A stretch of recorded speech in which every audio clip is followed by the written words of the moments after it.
नमस्कार, हिमाचल समाचार में आपका स्वागत है। आज के मुख्य समाचार। विधानसभा सत्र के तीसरे दिन की शुरुआत प्रश्नकाल से। मुख्यमंत्री ने प्रश्नकाल के दौरान दिए कई महत्वपूर्ण प्रश्नों के उत्तर। मुख्यमंत्री ने कहा, छोटे राज्यों के हकों को दबाया नहीं जाना चाहिए। हिमाचल प्रदेश को मिलने चाहिए उसके अधिकार। और अब समाचार विस्तार से। विधानसभा सत्र के तीसरे दिन की शुरुआत आज प्रश्नकाल से हुई। प्रश्नकाल के दौरान विकास योजनाओं के उद्घाटन व शिलान्यास पट्टिकाओं पर पूर्व विधायकों के नाम लिखे जाने से संबंधित पूछे गए एक प्रश्न के उत्तर में मुख्यमंत्री ठाकुर सुखविंदर सिंह सुक्खू ने कहा, माननीय अध्यक्ष महोदय, लोकतंत्र की परिभाषा है कि हर विधायक 5 साल के लिए चुनकर आता है और 5 साल के बाद फिर वो जनता की अदालत में जाता है। फिर उसको दोबारा मौका देती है या न देती है, ये तो जनता पर निर्भर करता है। ठाकुर कौल सिंह जी इस सम्मानित सभा के भी सदस्य रहे, हमारे प्रदेश कांग्रेस कमेटी के भी अध्यक्ष रहे और बड़े सम्मानपूर्वक हमारे 7 बार के विधायक रहे, अध्यक्ष भी रहे। लेकिन कई जगह हमें कुछ स्थिति को स्पष्ट करने की जरूरत है। मेरा ये मानना है कि जो चुने हुए विधायक होते हैं वो चाहे सत्ता पक्ष के हैं चाहे विपक्ष के हैं, वो अपनी बात को सभा में, इस विधानसभा के पटल पर रखते हैं। और जो चुना हुआ विधायक नहीं होता है उसका अगर नाम पट्टिका पर रख जाता है तो एक परंपरा पैदा हो जाएगी। हर जगह कोई 10 साल पहले चुना हुआ व्यक्ति का नाम कोई किसी भी समय रख सकता है। तो मैं ये जो मेरे ध्यान में माननीय पूर्णचंद ठाकुर जी ने बात लाई है, भविष्य में अगर किसी का नाम लिखा जाए या तो वो सरकारी ओहदे पर हो, अगर चुना हुआ विधायक नहीं हो तो सरकारी ओहदे पर हो, अगर वो सिर्फ पूर्व विधायक है उसका किसी भी पट्टिका पर भविष्य में नाम नहीं लिखा जाएगा। Thank you. मैं इसलिए ये बात आपको कहना चाहता हूं क्योंकि ये बार बार चलेगा। कई बार हम बोलेंगे कि हम हैं, कई बार कोई आएगा। तो इस चीज को यही खत्म करना चाहिए कि चुने हुए विधायकों के और सरकारी ओहदा प्राप्त कोई पूर्व विधायक होंगे और उन्हीं के नाम लिखे जाएंगे। इस प्रकार के दिशा निर्देश सरकार को दे दिए जाएंगे। जो भी अधिकारी इस नियमों की अवहेलना करेगा उसके खिलाफ कार्रवाई की जाएगी। माननीय अध्यक्ष महोदय, माननीय प्रतिपक्ष नेता जी ने 2 सवाल पूछे। पहले तो मैं इनकी ओक ओवर में जो इनकी नाम की पट्टिका है और लिफ्ट लगी है, मेरे को तो ये भी नहीं जानकारी है। और सुनिए और एक और बता रहा हूं, हम ना तो पट्टिका हटाए है, इनके टाइम का जो स्टाफ है ना जो लगा हुआ, वो मेरे अंदर ही घर के अंदर भी है, बाहर भी है, किसी को नहीं हमने बदला। सिक्योरिटी वाले स्टाफ भी है, आप पता कर लेना। सिक्योरिटी का जो इनके साथ था मेरे साथ है। और जो नेम पट्टिका आप बोल रहे हैं, अगर ऐसी कभी नेम पट्टिका आपके रिकॉर्ड के हिसाब से होगी उसको दोबारा लगा दिया जाएगा। हमारे को तो ये भी नहीं पता कि आपकी नेम पट्टिका लगी थी और हटाई किसने, ये मैं आपको स्पष्ट करना चाहता हूं पहली बात। क्योंकि मैं इस चीज पर विश्वास नहीं रखता कि नेम की पट्टिका लगानी है, क्योंकि कांग्रेस की सरकार तो लोगों के दिलों में पट्टिका लगाना चाहती है। नेम पट्टिका ऐसे मैं नहीं लगाना चाहता। तो एक तो मैं इनकी अगर दुखदी रग है तो उसको हम दूर करेंगे। आपकी जो नेम पट्टिका है अगर वहां लगी होगी और किसने हटाई है, मैं उसकी भी जानकारी प्राप्त करूंगा। और मैं ये स्पष्ट करना चाहता हूं कि किसी के नाम की भी पट्टिका ना तो तोड़ी जाएगी और जिसकी पट्टिका अगर आपके ध्यान में विपक्ष के नेताओं की है उसको भी हम दोबारा लगाएंगे। मैंने इनके समय भी ऐसे ही पट्टिका लगती थी, मैं आपको बताना चाहता, इनके समय भी टूटती। मैं ये बात इसलिए कहना चाहता हूं कि इन्होंने नहीं उसको स्पष्टीकरण किया। हम इस सभा मंडल में आपको ये आश्वासन देना चाहते हैं कि ये निर्देश हम नीचे तक देंगे और संबंधित कानून इसका कोई उल्लंघन करेगा उसके खिलाफ कड़ी कार्रवाई की जाएगी। विद्युत विभाग से संबंधित पूछे गए एक प्रश्न के उत्तर में मुख्यमंत्री ने कहा, भारत सरकार ने 2 साल पहले, हमारी सरकार से पहले, स्मार्ट मीटरिंग के लिए टेंडर की प्रक्रिया को शुरू किया। जिसका समय अवधि पूरी होने वाली थी। हम आर.के. सिंह जी के पास गए, उनसे अनुरोध किया कि स्मार्ट मीटर की हमें समय दिया जाए। उसमें मीटर की जो परचेज है वो चल रही है, टेंडर उसके हो चुके हैं। लेकिन जो पीड़ा राजेंद्र राणा जी की है, जनक जी की है, विनोद जी की है, ये मीटर मिलने चाहिए। 1 हफ्ते के अंदर सभी डिविजन्स के पास ये मीटर पहुंच जाएंगे। मैं एक और बात आपके ध्यान में लाना चाहता हूं। जनक जी बोल रहे थे बिजली की चोरी है। बिजली की कोई चोरी नहीं हो रही, क्योंकि 17.5 लाख मीटर बिना बिल के हैं।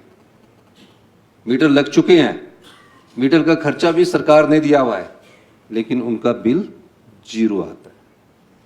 हमारी टोटल परिवार रजिस्टर के अनुसार हमारी जो पॉपुलेशन है, जो रजिस्ट्रेशन होती है, वो मेरे ख्याल हिमाचल की जनसंख्या के हिसाब से 19 लाख के करीब है, और 1 लाख ट्रांजिशन पॉपुलेशन है, जो लेबर क्लास आते हैं, उनके राशन कार्ड होल्डर है। और बिजली के मीटरों की संख्या कितनी है? 20 हो सकती है, 21 हो सकती है ट्रांजिशन पॉपुलेशन, क्योंकि हम उसको राशन कार्ड होल्डर्स जो है हमारे 2021 के बाद,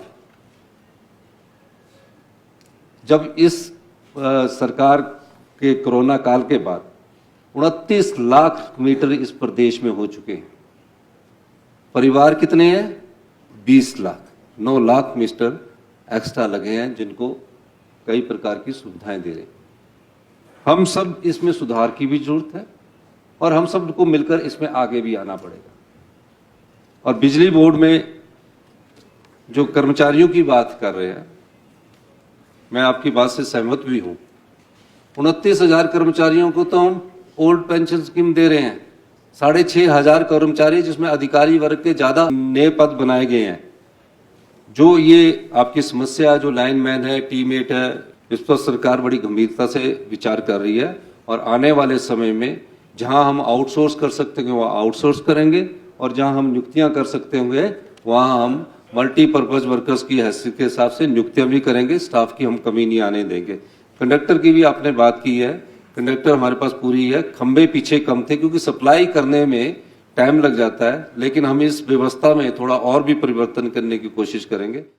राज्य चयन आयोग से संबंधित पूछे गए एक प्रश्न के उत्तर में मुख्यमंत्री ने कहा, सबॉर्डिनेट सिलेक्शन बोर्ड में प्रदेश के हजारों युवा लोग बैठते थे, सोचते थे कि मैं बहुत पढ़ाई कर रहा हूं और पढ़कर मेरे को सरकार में नौकरी मिलेगी।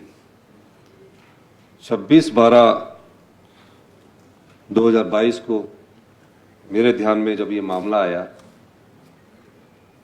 और हमने विजिलेंस जांच बिठाई, और उस आधार पर पता लगा कि पिछले कई वर्षों से ये गोरख धंधा सबॉर्डिनेट सिलेक्शन बोर्ड में चल रहा।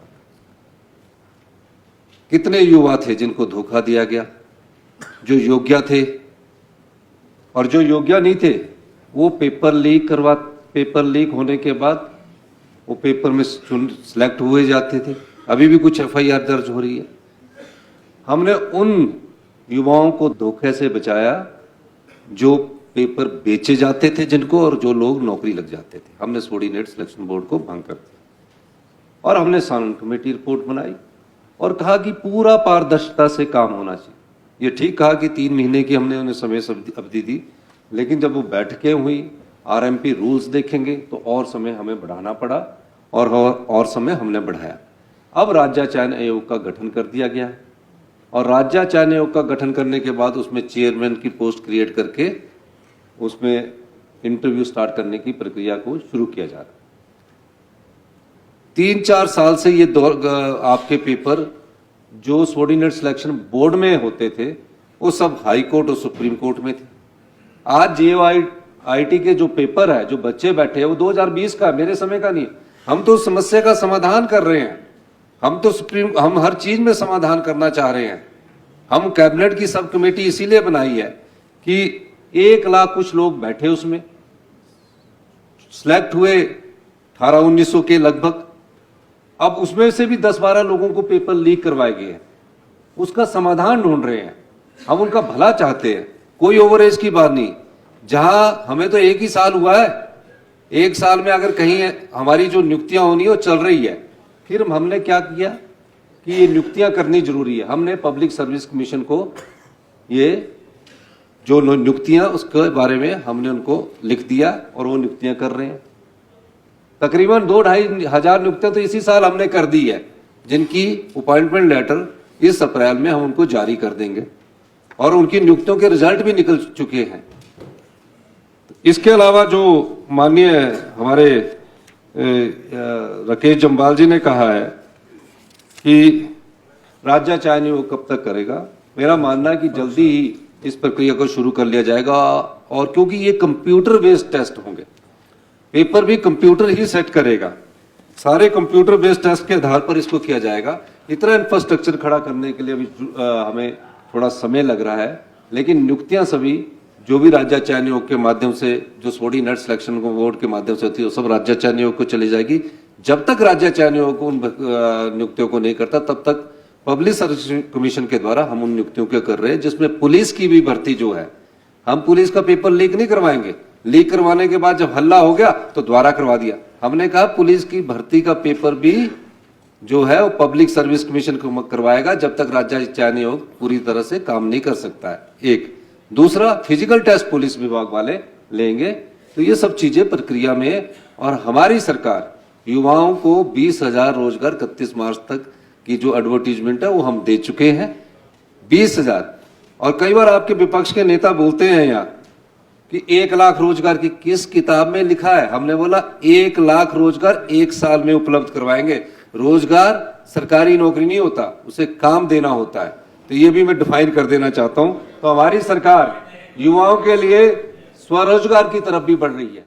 मुख्यमंत्री ठाकुर सुखविंदर सिंह सुक्खू ने वीरवार को शिमला में एक निजी न्यूज चैनल के मंच कार्यक्रम में भाग लेते हुए कहा कि छोटे राज्यों के हकों को दबाया नहीं जाना चाहिए और हिमाचल को उसके अधिकार मिलने चाहिए।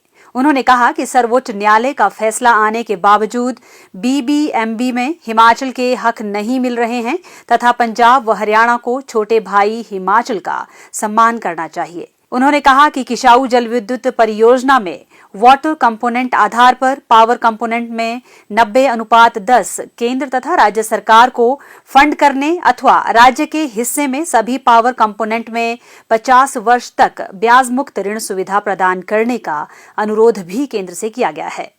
उन्होंने कहा कि वर्तमान राज्य सरकार लंबित राजस्व मामलों का प्राथमिकता के आधार पर निपटारा करने के लिए प्रदेश भर में राजस्व लोक अदालतों का आयोजन कर रही है, जिसके सकारात्मक परिणाम सामने आ रहे हैं।